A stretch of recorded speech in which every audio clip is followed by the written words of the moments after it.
Here in Mendocino County, the excitement is building as Dungeness crab season opens. Northern California fishing grounds extend from Fort Bragg to the California-Oregon border. In Mendocino County during crab season, chefs will be creating exquisite crab dishes for their menus. There will be crab feeds, crab cake cook-offs, and B&Bs will incorporate crab dishes into their offerings. Since it is crab cake season, I thought it appropriate to come up with a canine-friendly crab recipe. And so we have devised a wonderful crab cake. Now this recipe has only been so far tried and tested on humans. So we asked Harry if he would ask a couple of his pals along to come and judge the crab cake, similar to the way the judging takes place for the crab cake cook-off here in Mendocino County. So, without further ado, let me introduce you to the judges. On our left, we have Pookie, who's a stay-at-home caretaker. In the middle is, of course, Harry Potter, Director of Marketing for Mendocino County. And on the right is Dylan, a docent dog, who is a docent at Point Cabrillo Lighthouse. So, judges, it's time for you to taste your crab cakes.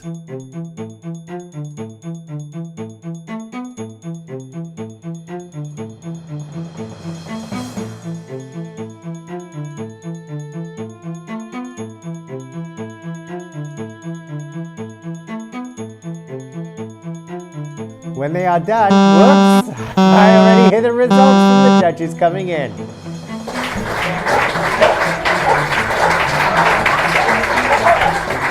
Looks like a decision has been made, and it's a big yum for crab cakes. Thank you, judges. And now let's go into the kitchen where I will show you how to make these delicious crab cakes.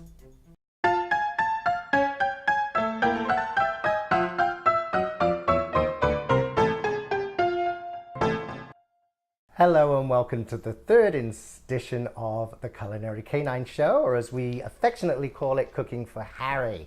Today we're going to be cooking crab cakes with pomegranate. But before we get started, I'd like to introduce our special guest, Alison De Grassi, the event coordinator for Visit Mendocino County. Welcome. Thanks, Alan. I'm really looking forward to this. Excellent. And we're going to get started in just a few minutes. And while I'm going to be cleaning the crab, I'm going to have Alison, if you don't mind, tell our viewers a little bit of overview about the festival. Well, we have a wonderful 10-day crab festival. We have crab and cioppino feeds. We have crab cruises. You can even take a ride on the crab train, which is the skunk train. There's a mermaid carnival. Doesn't that sound like wow, fun? In January. In January. They're braver than I would be. Very brave mermaids. You can, there's garden tours, art shows, crab-themed menus at all the local restaurants, lodging specials throughout the county. There are numerous events. We have a brochure that we put out every year and a website where all the events are listed. Okay, and what is that website? That is www.visitmendocino.com. Great. Now the Crab Festival has a kind of a culmination signature event, the crab cake cook-off, if I recall correctly. That's right. It's a big event. It's held on Saturday. It actually comprises two parts. We invite a team of professional judges, they're food, wine, and beer writers, to come to the county and do a professional judging of our local chefs' crab cakes. They're very special recipes. So they do that in the morning. It's a tough job, but somebody has to do it. Right. And then in the afternoon, we also have a wine competition that the judges take part in. And they judge the best wine, the wine that they feel is best paired with fresh crab. Oh, okay. Again, a tough job. Right. And then the following day is the signature event, which is held by the Coast Clinics, Mendocino Coast Clinics. It's a non-profit organization, and this is a fundraiser for them. And this takes place in Fort Bragg, correct? In the big white tent in Fort Bragg. Okay. You can't miss it. I think we have room for about 500 people. Right. All the chefs who participate come and cook their crab cakes. They cook 500 crab cakes each. And participants, visitors, can take part in the judging. There's a People's Choice judging. Oh. So they judge, we have their professional judges, and then we also have the People's Choice. And so there are 2 awards for crab cakes and for wine each year. Show me how to clean a crab. Well, it's pretty easy. You just get one of these crab crackers. You just crack along the edge of the shell like this. And then using a trusty little crab pick, you can peel as much shell off. I wear gloves because some of these shells can be a little sharp sometimes. And then you can just use this little crab claw thing to clean it out. You do have to, I mean, it is not a, you have to really get your hands involved in this. And that's why you'll find that if you get crab, fresh crab that's already been dressed, the cost changes dramatically from getting a whole crab where you have to do most of the work yourself. It looks like it. But it's kind of a therapeutic process, you clean the crab, and usually every part of the crab there is some kind of meat in. So, some people use the pick at the end of the claw. If they don't have one of these, handy little things, you can actually use, if it's all work, you can actually use, the claw here and do the same thing. How handy. Handy. So that's basically how you're going to clean a crab. Last year I was lucky enough to attend the reception that Visit Mendocino County put on for the judges in Boonville. And I got to interview the judges for Mendocino Coast Television. And as I was interviewing one of the judges, I was asking, the basic questions about, have you been to the county before? Are you familiar with us? And one of the judges gave me a very surprising answer to a question. And I just wanted to share that clip with the audience and with yourself. Great. Hello, welcome. Could you please tell our audience who you are? My name is Heather Meldrum, and I'm the senior food editor for Martha Stewart's Everyday Food magazine. Great. Well, welcome to Mendocino County. Are you familiar with Mendocino County? Have you been here before? I have not been here before, but I actually have a friend in the business who was a judge last year. He was working at Ladies' Home Journal. Great. So he's given you all the secrets and the lowdown for the weekend, has he? Absolutely. We just saw Harry Potter. He was telling me all about Harry Potter, so... Well, we're all very proud of Harry Potter here in Mendocino County. So as you can imagine, I thought it was particularly funny because she had no idea that I was Harry's guardian. Right. And so that, was kind of amusing. But the other thing was it was very interesting for me to hear what the criteria she was going to be using for making her determination about a crab cake. So that was, something that we took to heart when we were coming up with this recipe for Harry. And so we've, one of the things that we've done is create something that doesn't have a lot of seasoning in it, because, we wanted to have the true natural flavor that comes through. Yeah. Nice. And adding pomegranates was something that we found that was very beneficial and healthy for dogs. Really? Because it's full of antioxidants, so it helps, with the cholesterol and things like that. So, and who knew that, dogs like pomegranates. So we'll see later. It sounds fantastic. Okay. I can't wait to taste it. Good. Well, I'm going to finish on cleaning the crab, and then we'll get ready to actually put the crab cakes together. Excellent. What goes in these crab cakes for Harry? Well, we've got about 6 ounces of fresh Dungeness crab. You're going to need some parsley, which is an excellent herb for dogs and for humans alike. You're going to need some finely chopped red bell pepper, about a tablespoon of mayonnaise for binding, and then panko breadcrumbs. Ooh, sounds delicious. Excellent. Oh, excuse me. The first thing we're going to do is take our trusty knife, and we're going to chop up the crab pretty fine. Now, I have gone through the crab to make sure that there are no shells. No, Harry wouldn't like that. No, he would not. But you want to cut this up pretty fine. Hey, Alan, I just realized something. Where's Harry? I would have thought he would have been in the kitchen on patrol. Usually he is, but I don't like to have him underfoot for safety reasons, but also because this is crab and it's actually one of his favorite things in the whole wide world, I bet he's already at the dining table, anticipating. I don't blame him. So let's get cooking. Well, absolutely. First thing we're going to do, we're going to crack an egg. pop that in the bowl there. And I use organic, fresh farm eggs, of course. We're going to take our parsley and we're going to put about a tablespoon in there. I'm going to leave a little bit left for garnish. We have about, as I said, a tablespoon of mayonnaise. We'll pop that there. And then we're just going to blend and whisk this together. Looking good.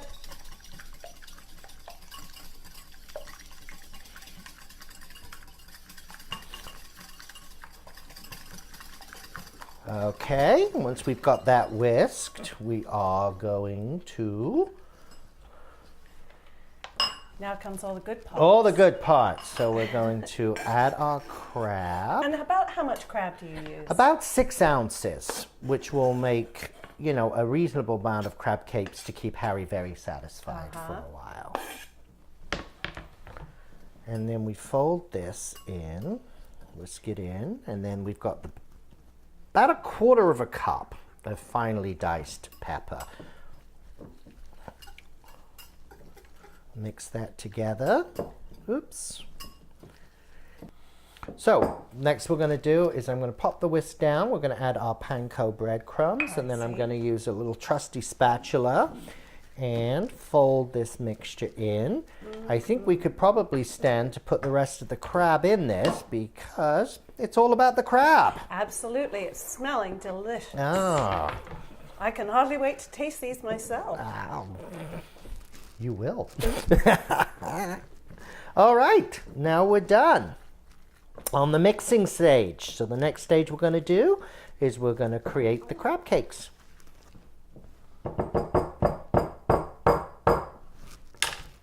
So Alison, let's put this crab cake together. Could you hand me the ice cream scoop, please? Sure, Alan. Here Thank you go. you. I find that this is a good measuring size for, you know, getting a reasonably good, you know, little crab cake here.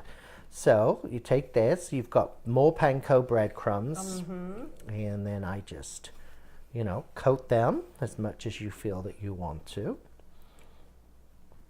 And then just pop that right down there. Alan, it looks like we're ready to cook. We are, and I put some vegetable oil in a skillet here, and with my handy little laser gun, I can check on the temperature. You, of course, want it to be fairly hot, almost to the point of smoking, but not too hot. And so we'll keep that handy. You're going to need a trusty little spatula. And then what I do is I kind of drop in a few of the little panko sprinkles. See, they're sizzling nicely. So I think we're ready to go. There's some cracking going on. So we take our crab cake and then you just kind of flatten it.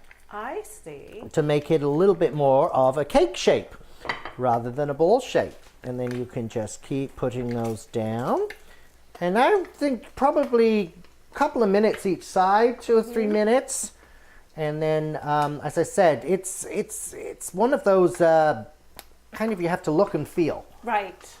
So Alison, I think these look pretty close to being finished, if not finished. Yes, fantastic. So we'll turn the heat off. We'll transfer these. I'm going to let them drain a little bit on some, you know, kitchen towel here.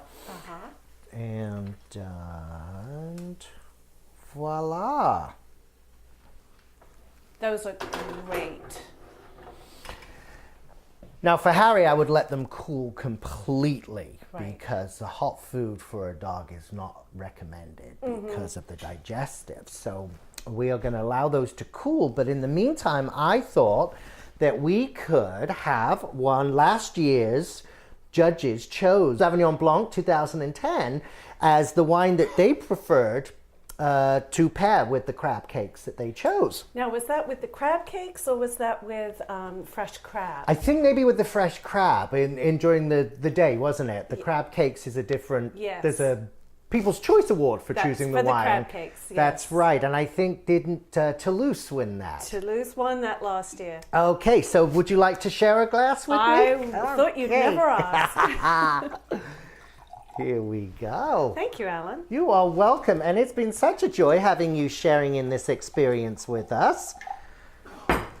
Here's to crab cakes. Here is to crab cakes.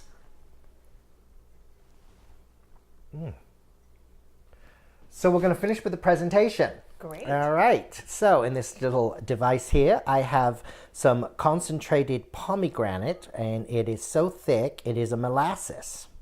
That looks marvelous. And so I drizzle a little bit on the plate there, and we're going to take our crab cake, and we'll pop that right there. And then I'm going to take some of the parsley, and we're just going to pop that on the plate. And then we'll take a little bit more of the pomegranate molasses and drizzle on top. And then the piece de la resistance is our wonderful little pomegranate seeds. That looks fabulous. Would you like to try it? All right, Alison, please be my guest. Thank you, Alan. This looks marvelous. Get a little bit of pomegranate here and some of the molasses. Do you see how the sweetness, the crab? That is fantastic. Now, I'm going to pair it with a little wine, and we have a winner. Perfect. Who knew you could share Harry's dinner? Alison, thank you so much for joining us today on the Culinary Canine Show. It's been my pleasure, Alan. Harry is obviously very looking forward to crab season. As are we all. All right, and we will see you again next time on the Culinary Canine Show. Thanks, Alan. You're welcome.